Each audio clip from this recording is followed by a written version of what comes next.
그 성철 스님은 참 우리나라 종교계 그 중에서도 불교계의 참 위대한 스승이시기도 하셨지만 제가 갖는 성철 스님에 대한 인상은 한 분의 철학자였다 하는 그런 생각도 합니다. 그게 제가 정말 지금도 잊혀지지 않는 그게 그 당시 저로서는 상당한 충격으로 와닿았던 말씀은 제가 그 성철 스님을 배웠을 때 성철 스님께서 하신 말씀이셨습니다.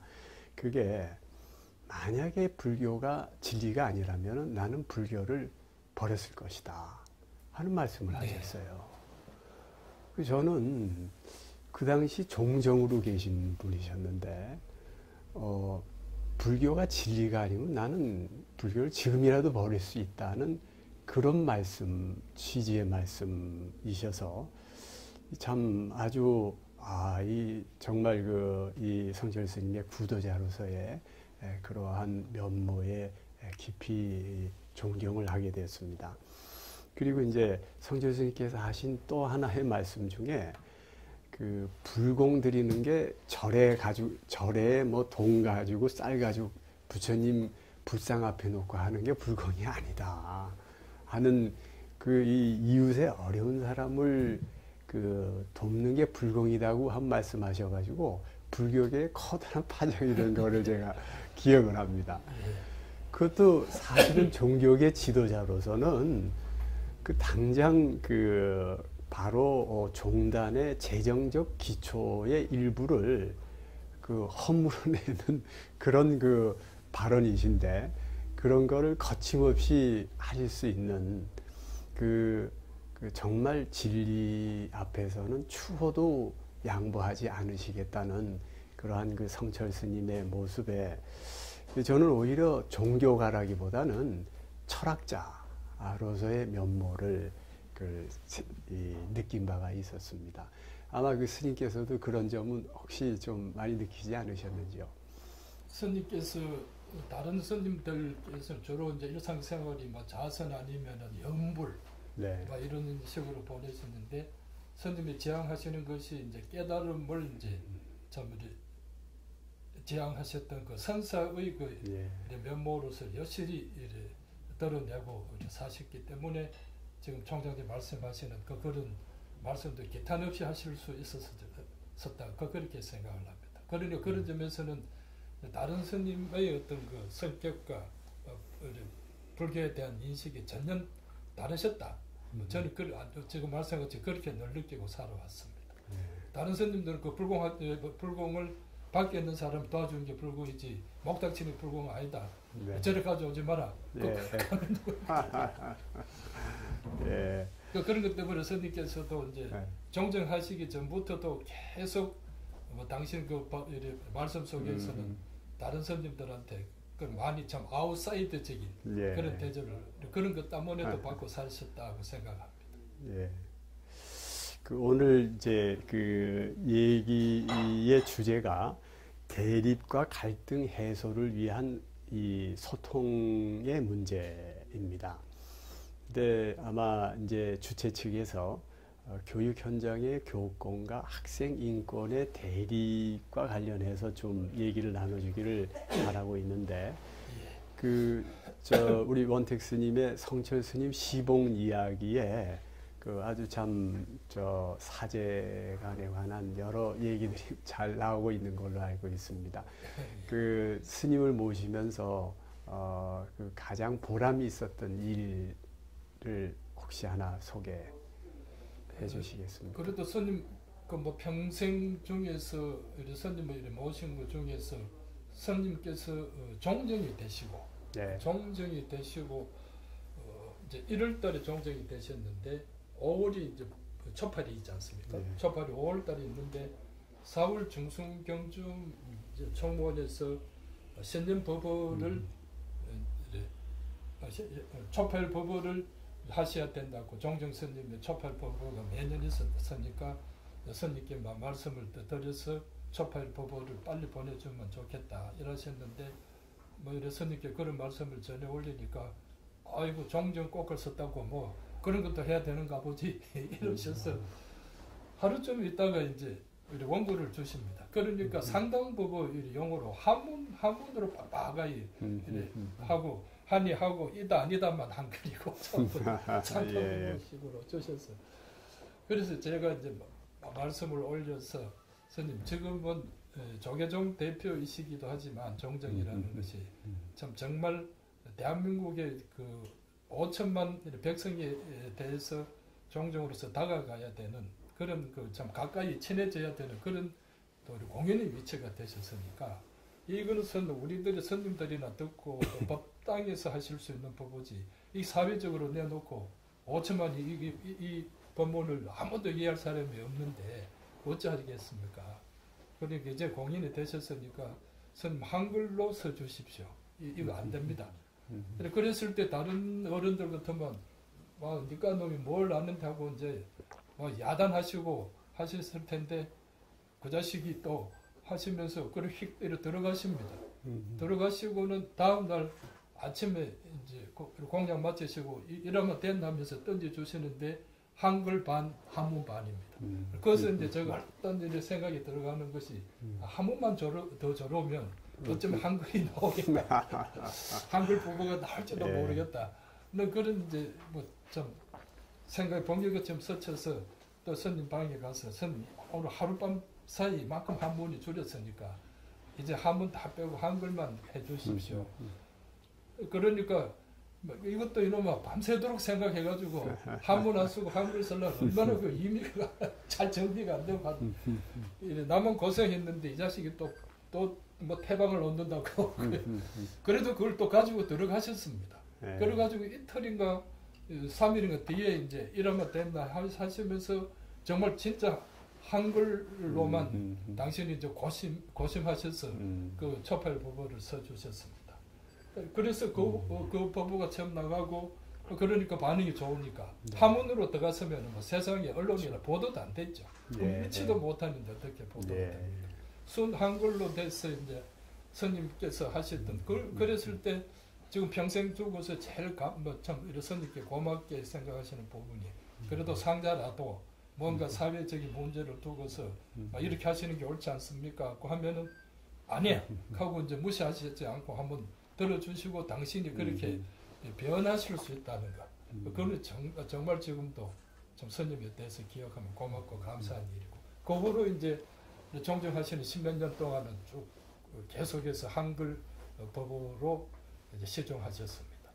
또 그래서 많은 또 국민들에게 감화도 줄 수 있었다. 그렇게 생각을 하고 있습니다. 예. 저는 이제 이 교육 현장에서 교권과 학생 인권이 대립된다고 하는 상황 설정에 동의하지 않습니다. 저는 그 교권이 논의가 되는 것은 교육 현장에서 그 학생들에게 이 가르쳐야 될 정당한 몫을 정치 권력이나 어떤 사회단체 또는 개인의 그 이익에 의해서 왜곡시켜서는 안 되고 제대로 가르칠 교육자의 책무에 상응한 것이라고 할 수 있고 또 학생 인권이라고 하는 것은 학생이 비록 미성년자라 하더라도 이 성인과 동일한 인격체로서 존중이 돼야 된다고 하는 그러한 정신의 반영이라고 저는 생각하고 있거든요. 이 학생 인권과 관련해서 그 가장 우리 역사상 선구자로 말씀드릴 수 있는 분이 방정환 선생이라고 할 수 있지 않겠습니까? 그분이 이제 그 어린이날을 제정하면서 종전에 전혀 가족들 사이에서도 그 존재감을 갖지 못했던 어린이에 대해서도 동일한 어떤 인격체로서 존중하고 사랑받아야 된다는 것을 얘기한 이러한 어떤 역사적인 맥락 속에서 그 인권이라는 것이 그 논의가 되는 것이지 그것이 어떤 권리로서 주장이 되고 충돌이 되는 이런 관계는 사실은 저는 아니라고 생각을 합니다. 그러니까 이 교수가 교수답게 스승이 스승답게 잘 가르치고 또 학생이 또 학생답게 제대로 배우게 될 때 구조적으로 있을 수가 없는 문제라는 것이죠. 근데 이제 지금 문제 상황으로 얘기되고 있는 그 교사를 폭행하는 제자가 있다. 그리고 또 학생을 성추행하는 교사가 있다. 이것은 결국 이 교사를 폭행한 그 학생에 대한 교육이 그런 학생 교사 그분들에 대해서는 어쨌든 제대로 가르쳐지지가 않았다고 하는 이런 얘기를 할 수 있을 것 같습니다. 본래 예전에 그 공자님께서 의식이 풍족해지면 그 다음에 가르쳐야 된다는 말씀을 하셨지 않습니까? 결국은 그 공자님이 말씀하시는 가르치는 부분에 대한 것이 제대로 되지 않았다. 그래서 이런 일이 생기는 것이고, 사실 이것이 이 시대만의 문제가 아니고 어떻게 보면 이 역사적으로 보면 과거에도 아마 이런 일은 있었으리라고 생각을 합니다. 결국은 공자님이 말씀하시는 것과 같이 그 의식이 해결된 다음에 그 가르치는 문제가 제대로 이행되지 않았을 때에 역사적으로 통상적으로 생기는 문제지 이 시대만의 문제는 아닌 것 같다고 저는 일단 정의를 하고 싶습니다. 그러면 이 가르치는 문제가 뭐가 잘못됐냐? 우리는 지금 교육기관이 의무교육이 완비되어 있고 대학 그 진학률이 80%가 훨씬 넘는 세계 최고의 그런 교육에 대한 또 문맹률 최저인 그런 교육 인프라를 가지고 있음에도 불구하고 왜 가르치는 것이 문제가 되느냐? 그 본질적인 문제는 결국은 이게 가정교육이 제 역할을 못하는 것에 있는 것이 아닌가 하는 생각을 합니다. 이제 이 가정교육이 제대로 안 되는 부분에 있어서는 그게 우리나라가 대가족제에서부터 핵가족제로 바뀌면서 그러면서 그 생기는 어떤 과도기적인 그런 이 증상 속에서 아직도 제자리를 찾지 못한 그런 측면 때문에 그런 것이 아닌가. 대가족 제도 하에서는 일단 그 교육적 접점이 많았다고 생각을 합니다. 롤 모델이 많았고 어떠한 상황에서 어떻게 처신해야 된다는 걸 배울 기회가 많은데 비해서 핵가족제 하에서는 그런 상황에서 부모가 가르치지 않을 때 이제 훨씬 그 상황의 노출도 줄어들고 또 그런 거에 대한 부모가 어떻게 가르칠지 자체를 잘 모르거나 게을리한 이런 경우가 많이 있고 그런 것이 교사를 폭행하는 그런 학생을 이 사회가 배출하게 되고 또는 그리고 또 이 학생을 성추행하는 교사는 그 교사도 학생을 거쳐서 교사가 된 거 아니겠습니까? 결국 이제 그런 어떤 아직까지 성숙하지 못한 상태의 학생임에도 불구하고 교사가 될 수 있는 우리 사회 시스템 때문에 교사로까지 갔고 그래서 성추행이라고 하는 그런 이 조화롭지 못한 그런 상태가 생긴 게 아닌가 하는 그런 생각을 해보고 있습니다. 그래서 지금 시대에는 가정교육을 핵가족제, 이제는 모두 핵가족제로 가고 그것도 더군다나 한두 명밖에 안 낳는 시대가 됐고 특히 한 명 낳는 경우가 많아졌기 때문에 어떻게 각 가정에서 자녀를 가르칠 건가에 대한 그러한 지침을 만들어서 그걸 이 연구를 해서 그것을 사회에 배포하는 일이 매우 중요하지 않을까. 그것은 대학의 문제이기도 하겠지만 그 불교에서도 관심을 가져야 될 그런 일이 아닐까 하는 생각을 해봅니다만은. 지금 이제 그 문제 말씀하셨듯이 이제 저도 요즘은 요즘도 뭐 아래도 무슨 뭐 학생들이 열 몇 명 해가지고 네. 하나 또 뭐 몽돌이를 뭐 몇 시간 패가지고 네. 또 뭐 시체 유기까지 했다는 그런 보도까지가 나오는 거 보면은 저도 지금 총장님 말씀하시는 것처럼 우리 그 학교의 교육이 이제 문제가 아니라 이제 가정 교육이 무너져 버린 이 현실에서 이런 문제를 찾자면 어디서 찾을 수 있을까?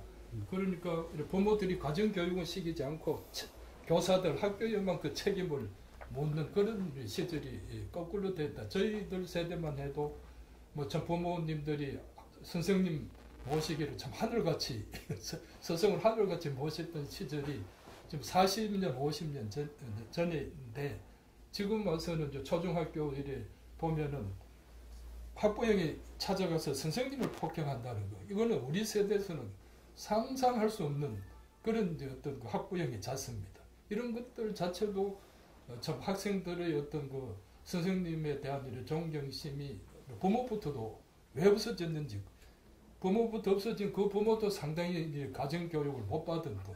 우리야 어릴 때 참 선생님 걸음자도 안 바른다고 하는 그런 유교적 뭐를 그래도 국민학교 때까지는 배웠는데 그런 말들이 이전 우리 30, 40대 부모들, 40, 50대 부모들한테 그런 말을 자식들한테 쓰지를 않지 않습니까? 이렇게 했을 때 가정교육의 이제 급격히 파괴, 이런 것이 이제 총장님 말씀하셨듯이 핵가족인데, 핵가족 때문에 일어난 그 참 현상인데, 이 가정교육까지도 학교에서 다 맡아라. 누구가 때 이런 사회 현상에서 일어나는 그 하고 또 지금 나래도 뭐 이런 여러 가지 학생들 폭행이나 또 이제 깡패 짓을 해서 이제 하고 하면은 부모들은 내 아들이 그렇게 나쁜 짓 하는 줄 몰랐다. 몰랐다. 그러니까 한 가족에 살면서 하나밖에 없는 자식인데도 그 자식이 뭘 하고 있는지 부모가 이제 모르고 있고, 이렇게 내 아들이 나쁜 줄 몰랐다고 이제 뒤늦게 통탄하고 있다는 것은 정말 다른 그 무엇보다도 핵가족에서 일어나는 그 가정교육의 부재, 인격교육의 부재, 이런 데서 그 근원을 찾고 정말 초중교육부터 또 초중학교를 가고 있는 부모들의 교육부터 새로운 뭔가 사회적인 그 통합을 가지고 세워야 되지 않는가. 그거 없이는 학교에서만 모든 일은 이루어질 수 있냐? 그거는 없다고 저는 보고 있습니다. 예, 스님께서도 이 공감을 해주시는 것 같습니다. 다음으로는 교육의 바람직한 방향에 관해서 말씀을 좀 나누도록 하겠습니다. 결국 교육의 궁극적인 그 방향 또는 목표 이상은 대학 교육에서 구현될 수 있는 것이라고 생각을 합니다. 초중 고등학교는 그 이 대학 교육에 이르는 과정으로서의 의미와 또는 고등학교 같은 경우에는 어떤 바로 직업 전선에 들어갈 수 있기 때문에 최종 교육으로서의 의미는 있지만, 일단 대다수의, 아직도 우리나라의 대다수의 국민은 대학 교육을 최종 교육으로 하고 있기 때문에 대학 교육이 어떠한 목표와 이상을 가질 것인가의 문제라고 저는 일단 정리를 합니다. 어떤 교육이 돼야 될 건가? 저는 여기 오늘 주제인 대립과 갈등 해소, 이것도 대학 교육이 궁극적으로 해소해야 될 그런 이상이라고 생각을 합니다. 근데 대립과 갈등을 해소하기 위해서 우린 일단 오늘의 주제에서는 소통의 문제를 제기하였습니다. 대립과 갈등을 위해서 양방이 서로 소통하는 일로서 일단은 완화될 수는 있을 거라고 생각을 합니다. 그러나 그것이 과연 궁극적인 해결책이 될 것인가? 이제 그것이 철학적인 관점에서는 이게 조금 추상적이긴 합니다만은 궁극적인 갈등의 해소는 결국 지성을 얻은 사람이 이 플라톤의 그 국가론에 나오는 바에 의하면은 지금까지 자기가 보던 모든 그 현상은 사실은 그림자였다는 것을 깨닫고, 그리고 동굴 바깥 세상이 무언가를 에 대한 호기심을 가지고 혼의 등정을 하는 그런 어떤 사람이 동굴 밖에 나와서 이 모든 우주 삼라만상이 조화로움 그 자체라는 것을 깨닫게 되는, 그 체험을 하게 되는 그 순간, 그때에 비로소 대립 갈등은 해소될 수 있고 본래 대립 갈등이 없었다는 것을 자각하게 된다는 그런 것으로 이해를 하고 있습니다. 결국은 대립 갈등이라고 하는 것, 양쪽이 서로 다르다는 걸 인정하면서 서로 소통하는 그러한 인식의 차원을 넘어서서 코스모스임을 자각하는, 그것이 철학적으로는 아마도 이 대립 갈등의 근원적인 해결 방법이 되는 것이 아닌가, 이렇게 이해를 합니다. 근데 이와 같은 사실 근원적인 이런 대립 갈등의 해소에 관한 코스모스적인 본래 조화로운 그런 모습에 관한 이런 것이 사실 불교에서도 그런 부분이 있는 것으로 알고 있습니다. 이제 제가 이 스님을 모시고 이 좀 불교에 관한 말씀을 올리는 것은 대단히 외람 때입니다만은, 저희 영산대학교의 건학 이념 중에 하나가 불교의 개념이기 때문에, 그래서 그 부분을 조금 이해할 수밖에 없는 사정이어서 그래서 좀 말씀을 드리게 됐습니다. 사실 요즘 융합이라는 얘기를 많이 하지 않습니까? 융합이라는 거는 A와 B 두 개의 학문 영역의 벽을 허물어서 그걸 합쳐서 어떤 판단을 하고 연구를 하는, 이게 이제 융합인데, 결국은 이제 이 대립 갈등은 벽을 허문다는 이런 노력만으로는 되는 것이 아니고, 결국 이 대립과 갈등 그 자체가 본래 없고 조화로운 상태였다. 불교적인 용어로 불이라고 하는, 둘이 아니었다 하는 것을 자각하는 데에서 해결책이 나온다. 결국은 이제 대립 갈등 자체가 둘이 아님을 자각하는, 이것이 바로 제가 이해하는 바로는 원융인 것으로 이해를 하고 있습니다. 저희 대학의 건학 이념에 원융이라는 이념이 들어가 있습니다. 그래서 여기에 결국은 이제 교육의 바람직한 방향은 이 사회의 대립 갈등을 해소하면서 평화를 지향해야 되는 것이면 뭐 당연한 일일 겁니다. 그렇다고 할 때에 결국 그것이 궁극적으로는 그런 대립 갈등적인 이분법적인 차원을 뛰어넘은, 그것이 바로 진리의 세계이겠죠. 바로 진리 탐구일 것이고, 그 세계로 가는 것이 교육의 목표가 될 수밖에 없는 것이 아닌가. 일단 그렇게 생각을 하고자 합니다.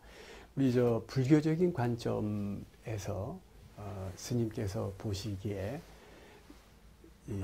어떠신지요? 이제 스님께서도 부처님께서도 이제 그 당시에는 다 제자들이 이제 부처님 말씀만 성복하고 예역하고 이제 살으신 산 집단이 아니라, 때로는 가다가 보면은 부처님의 가르침을 이래라 이렇게 했는데도 지키지 않는 그런 또 제자들이 생기나 봅니다. 그래서 어느 날 부처님께서 탁발하고 돌아와 보시니까 당신이 지키라 하는 계목을 지키지 않고 저것들이 적들끼리 이제 떠들고 막 그렇게 하고 있으니까, 왜 내 제자들이 왜 이렇게 되었느냐, 그렇게 해서 내 말을 이래 듣지 않으면 나는 너희들을 가를 수 없다고 부처님이 떠나버리십니다. 그러니까 이제 제자가 이제 두 편으로 갈립니다. 한 편은 가서 참여를 드리고 부처님을 따로 모셔와야 된다는 파가 있고, 또 한 파에서는 우리가 뭐 잘못한 것도 없는데 가서 모셔올 필요가 뭐지, 또 저끼리 싸우게 되고, 이 소문을 이제 신도들이 이제 바깥 부처님의 제자가 아닌 그 신도들이 듣게 되니까 참 부처님께서 그렇게 우리는 늘 존경하고 왔는데 이 그 부처님이 만든 제자들이 그 부처님의 그 뜻을 다 받아들이지 못하고 저래서 하는 거 보니까, 그럼 우리가 어떻게, 신도들은 어떻게 해야 되느냐. 그러면은 스님들이 아침마다 탁발 나오는데 밥을 주지 말자. 우리가 공양하지 말자. 그리고 그렇게 우리가 존경하는 스님을 제자들이 그렇게 공경하지 못하고 부처님이 떠나셨으니까, 여기 계시지 않으니까 내일 아침 오는 그 제자들에게 밥을 주지 말자. 탁발을 응하지 말자. 그러니까 밥 안 주는 데는 이 제자들이 밥을 도리가 없지 않습니까? 그러니까 자기들이 이제 신도들이 밥을 주지 않으니까 이제 며칠 굶고 나서는 우리가 참 부처님의 어떤 뜻을 못 다한 우리가 잘못이다고 하듯이 교육의 현장에서나 이런 데 있어서는 현장에서 막 이렇게 부딪히지만은 이런 뭐 참 제3의 어떤 그런 우리를 존경하고 아껴주는 이 제3의 어떤 곳에서의 어떤 그 중재, 또 지금 말씀하듯이 당사자끼리는 용합할 수 있는 그런 것들이 참 힘들지 않습니까? 그랬을 때 이런 참 우리 신도 단체처럼 제3의 존경하는 그런 대학을 염려하는 이 단체가 이제 어디에 있는지 이런 것들도 한번 모색하면서 학원 문제는 또 풀어갈 수 없을까 하는 그런 또 생각을 잠깐 해보고. 예, 그렇습니다.